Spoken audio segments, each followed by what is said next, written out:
dietitian, and welcome to my three-part series where I show you how I meal plan, meal prep, and feed my family of three. In my family, it's just me, my husband, and our little toddler, and we try really hard to cook more meals at home, try to avoid eating out so much, but the reality is we're both full-time working parents and time is limited.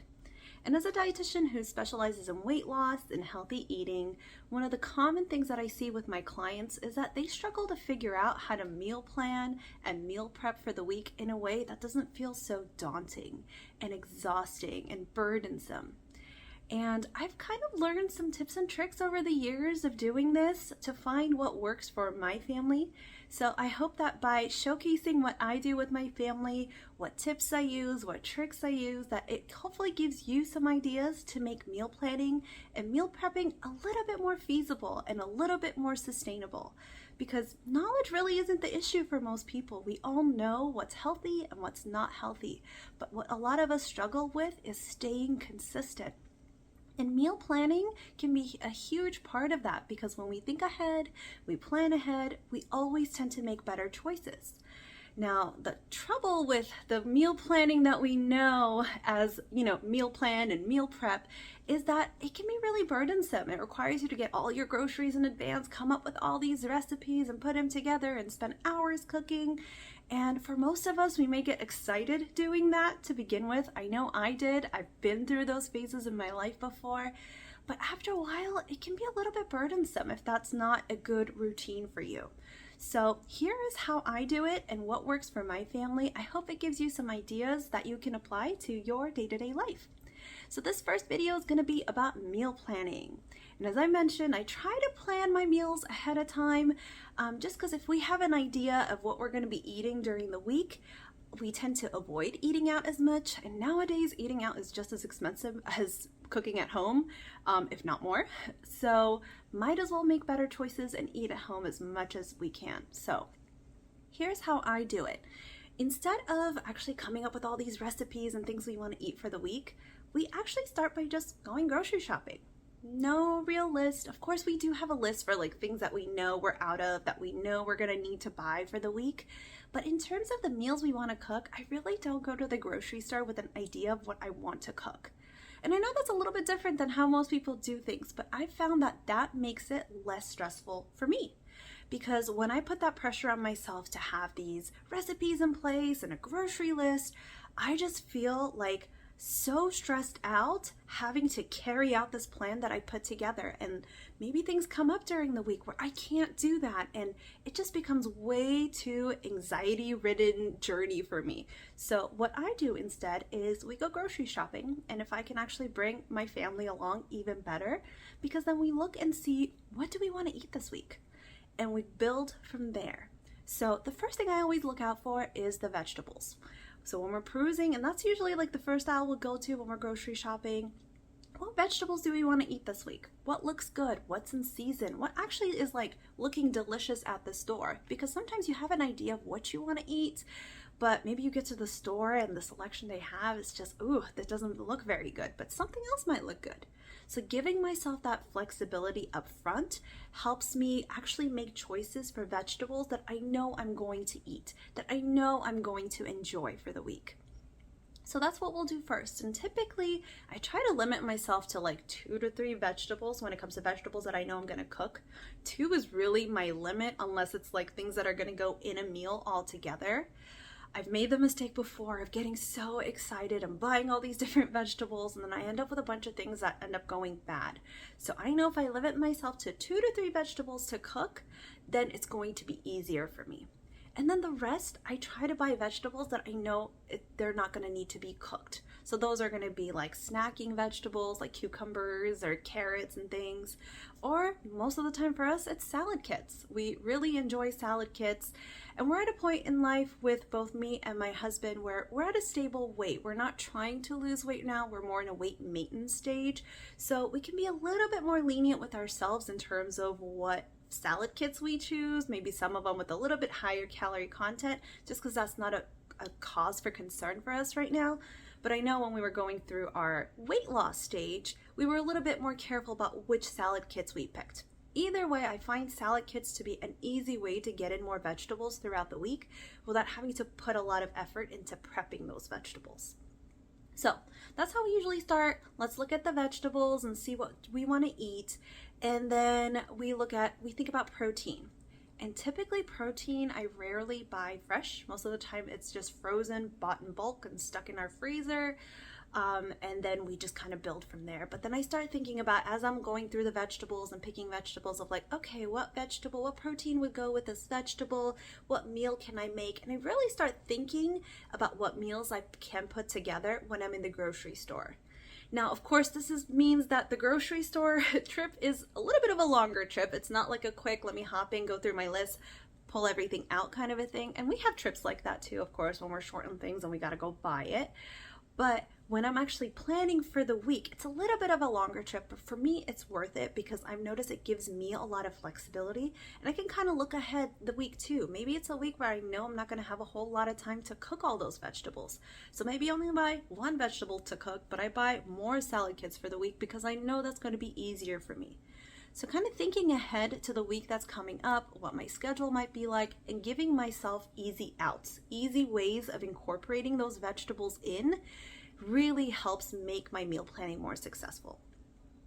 So once I do that, once I do my grocery shopping, I bring everything home, I like to use one of these planners. I got this off of Amazon, and I'll show you how I use this as you go through the video as well. But this is a weekly meal planner. It was pretty inexpensive off of Amazon. On the one hand side, it just puts where you can put all your meals. And I'm mainly going to be focusing on dinners with these videos. For us, lunches typically tend to be either leftovers from our dinners or maybe like a salad, like an individual salad we bought or a wrap we bought, or we end up eating out. I wish we had the time and the means to be able to cook beautifully homemade meals for both lunches and dinners, but we just don't. And that's okay. I'm okay with that. I'm okay with that being our life right now. So with these videos, I'm mainly going to be showing you our dinners. But going back to this, and then on this right hand side here, that's the grocery list section. And this actually has a magnet in the back too. So you can stick these on your refrigerator and actually use it for its intended purpose too, where you can actually write down the things that you need during the week, maybe some staples for your kitchen that you need or other items for your grocery list. But what I like to do is I like to take this and then take what I bought from my groceries and add them onto here. And I always like to put all the fresh things on here first, the stuff that I know I'm gonna have to use. And I typically will have a frozen stock of things too. There's always frozen vegetables, frozen fruit, frozen protein. We even have frozen carbs like frozen rice in our freezer, just as like backup plans. And of course we have like easy go-to meals like chicken nuggets and things too. But I like to put all my fresh items that I bought that week, like if I bought fresh vegetables, I like to add that on here. So I know, okay, I have to use these first when I'm doing my meal planning so that I can kind of use the frozen stuff, the more shelf stable stuff to add to it. And I'll show you how I do this as I kind of go through it one by one, but that's typically my process of how I meal plan for the week. So let's get started on that. Let me show you how I do this. You'll notice that my meals are probably maybe a little bit different. I do try to have as much of a cohesive meal as possible. But what I mean by that is when I say a cohesive meal, like a meal that's a name in itself, like a lasagna is a meal in itself, right? Or like a chicken piccata is a meal in itself. I try to kind of incorporate that as well, but most of the time when I'm planning my meals, I'm looking at the components of the food. With my lunches and my dinners, the three components that I'm always trying to get in there is one's going to be vegetables. I will always emphasize vegetables. Your lunches and dinners always need to include some sort of a vegetable. Two is going to be the protein. Of course, we don't want to skip on the protein. Protein's a huge part of a healthy diet, making sure you're getting enough calories to not only maintain weight if you are, but to lose weight as well. Protein's a huge component of that. And the last thing I always incorporate is carbs, because carbs are not the devil here. Carbs are actually good for us. They serve a purpose. Unfortunately, a lot of our meals tend to be very carb heavy. So I do like to look at the portion size of carbs to make sure it's appropriate for us.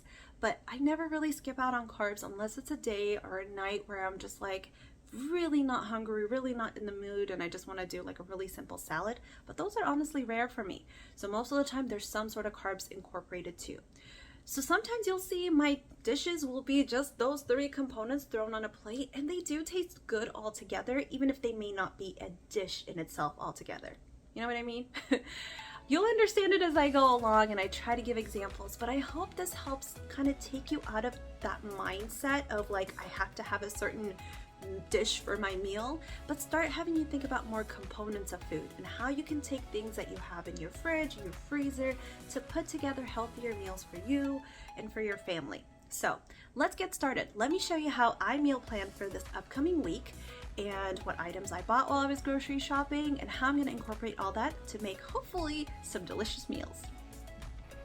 The first vegetable I bought from Trader Joe's was this vegetable hash, and it's a mix of cauliflower, zucchini, bell peppers, fire roasted corn, some onion and celery in there.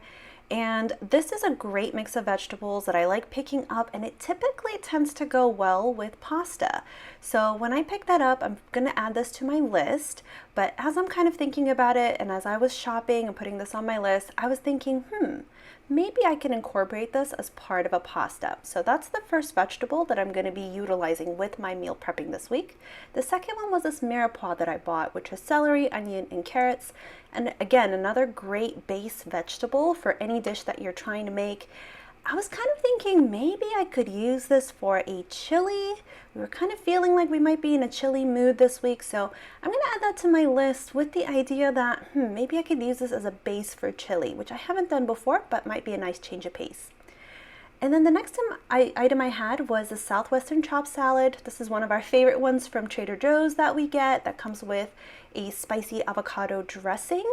And this goes well as kind of like a side salad any night that we're really not in the mood to do a lot of cooking, but can just whip together a salad kit pretty easily. So typically I do buy salad kits at least one or two when I go grocery shopping for the week. And I'm going to add that to my list so I can make sure I incorporate that into my meals at some point during the week. The next one I got was this Mediterranean style salad kit.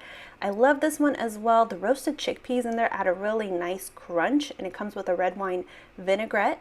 And this is a great mix of vegetables, some vegetables that we may not get on a regular basis. And I try to do that when I'm doing salad kits as well. I try to think about what vegetables we may not be cooking and try to get that from a salad kit instead, which might be an easier way of incorporating it.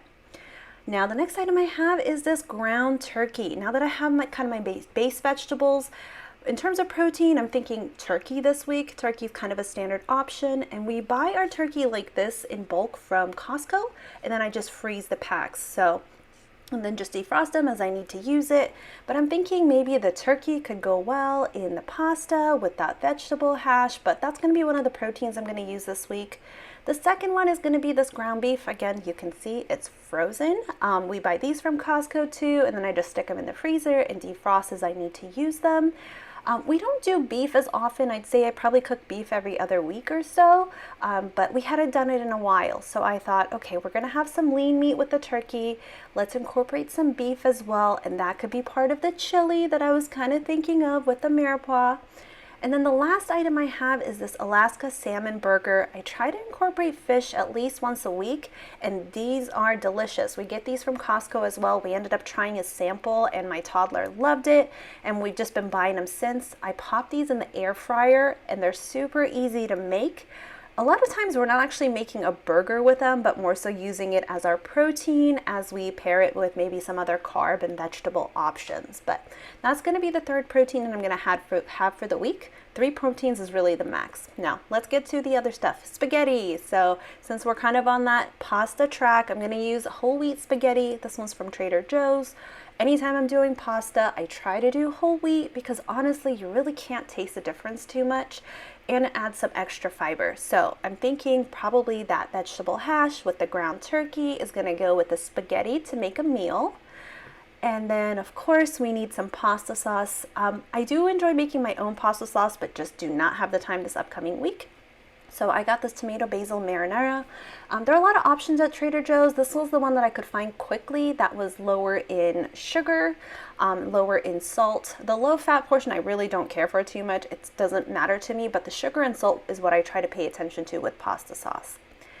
And then other items that I'm going to add, I'm probably going to be using this broccoli, the frozen broccoli. So anytime I'm doing vegetables, and these are microwavable bags, I get this from Costco. They're really easy to pop in the microwave and just warm up whenever you need it.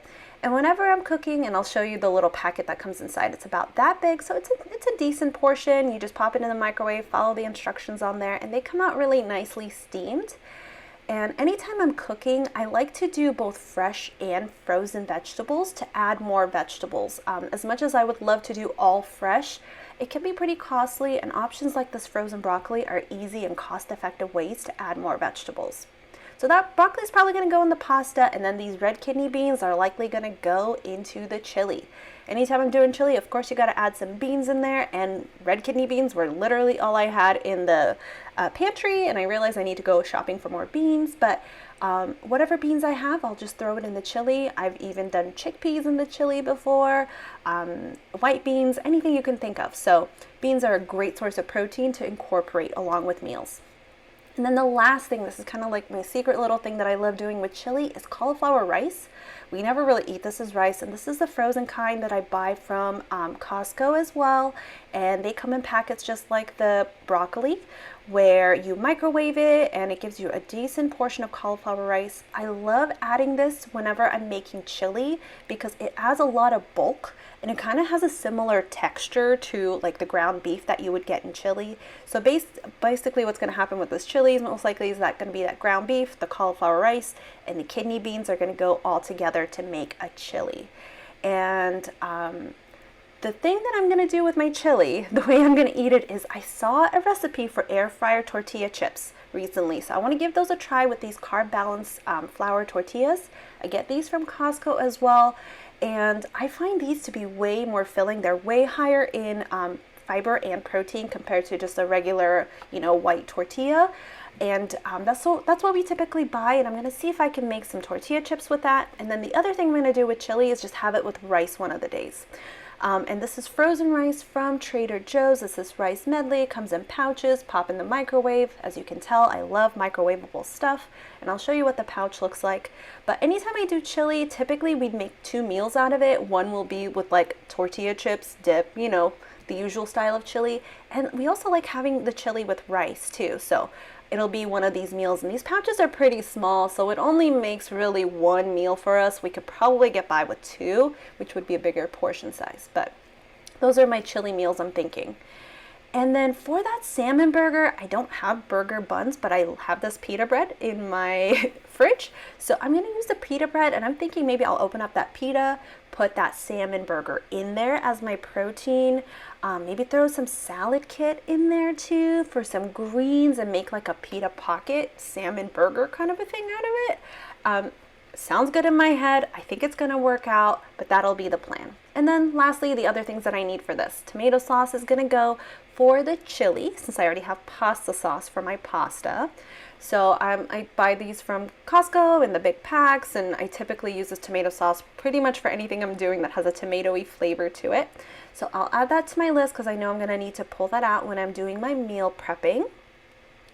And then the other items I'm going to be adding are going to be chicken broth, and this will kind of just go into, deglaze my meats when I'm cooking both the turkey and the beef.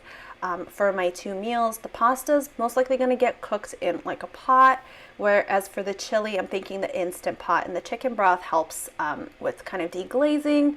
Of course, you could use bone broth or other types of chicken broth. We just buy this brand in bulk from Costco. As you can tell, I shop a lot at Costco, and I like bulk, so that's what works for us. And then I have this minced garlic that we get from Costco. I'll be honest, I'm not too big of a fan of the flavor of this minced garlic. The liquid that's in there has its own very distinct taste to it, but it's very cost effective for what it is, and it's already minced and it makes it easy to add on. So if I'm going to be cooking it into things, I don't mind the flavor just kind of getting mixed in there, and it's an easier way of speeding up meal prepping. And then the last item I have is this canola oil spray. You could probably use any oil spray for those tortilla chips that I'm going to be making in the air fryer. I saw you just cut it into, the tortilla chip size, spray it with the oil, and stick them in the air fryer. So hopefully that works out, but I'll add that as an item to my list so that I can take it out when I'm prepping. All right, so now let's take a look at what meals we're adding on. Now, the first meal I'm going to do for Monday is going to be that pasta I'm going to be making with a salad kit. Mondays are really busy for us, so I need Monday to be a low-key meal where I'm just going to reheat and mix a salad kit. Tuesdays, we typically have a little bit more time, not as hectic as Mondays. So Tuesday, I'm going to try that chili, and I think I'll have time to make those homemade tortilla chips. So I'm going to plan for chili with homemade tortilla chips. If something happens and I can't make it, I can always switch it up with the rice. But for that day, that's what I'm thinking. I think I'll have the time to do that. Now, to avoid eating leftovers over and over again, Wednesday is when I'm going to put that salmon burger. It's just to have a change of pace, because probably by this point we may have had that pasta and the chili as leftovers for lunch as well, since I'm going to be making a big batch. So for Wednesday, this will be a nice change of pace to do with the salmon burger with the pita and a salad kit on the side. And then for Thursday, it's going to be leftovers from this point forward. So we'll go back to the leftovers we had with that pasta and whatever we got left of the salad kit. And in terms of the weekend, I try to have a homemade meal one of those 3 days, either Friday, Saturday, or Sunday. This week I'm picking Saturday. Friday nights we're typically eating out. On the weekends I try to limit eating out for dinner time to just one meal, so we'll do it for Saturday, and it'll be that chili with the rice. So this is what I ended up with. These are my meals for the week. I got 5 meals planned. It's really going to take cooking 2 things, that pasta and the chili and the burger the day of, and I should be good to go with some healthy meals for the week. Thank you so much for joining me along as I meal plan for my family for the week. I hope it gave you some good ideas and tips that you can hopefully incorporate into your day-to-day life. Please stay tuned for part 2 of this series, where I'm going to show you how I meal prep that pasta and the chili for the week. As you saw, when I'm cooking for the week, I really try to limit how much cooking I'm gonna have to do. I do try to take a little chunk of time on the weekends to meal prep for maybe like an hour or 2 max for the week to get some meals in. And of course, every night as I'm kind of getting dinner ready, there's a little bit of prep that needs to go along with that. But I really do try to limit the time that's spent ahead on it. So this next video won't be too long of a video. It'll be about an hour, but it's meant to be like a cook along with me video. So I hope it's something that you leave up as you cook your own meal, or if you decide to go in the pasta and chili game with me, you can follow me along as well. I'm really not trying to teach you recipes or show you how to properly cook. I'm not a trained cook or chef. I'm just a dietitian who enjoys healthy eating and showing how to people how they can really incorporate it on a day-to-day basis, because I know that can be challenging sometimes. So please stay tuned for part 2 for my meal prepping video next time around. And then part 3 of the series is going to be the final reveal of how all these meals turned out, whether I actually follow through with all my plans. And sometimes things come up and we may need to do a little detour. So I'll always walk you through those. I'll always be open and transparent, because I'm not perfect. My day-to-day changes, my meal plans may change. So I want to show you how you can navigate around that, and how I would teach others to navigate around that as a dietitian. Thank you so much for joining me, and please be on the lookout for part 2 of this series. Have a good one.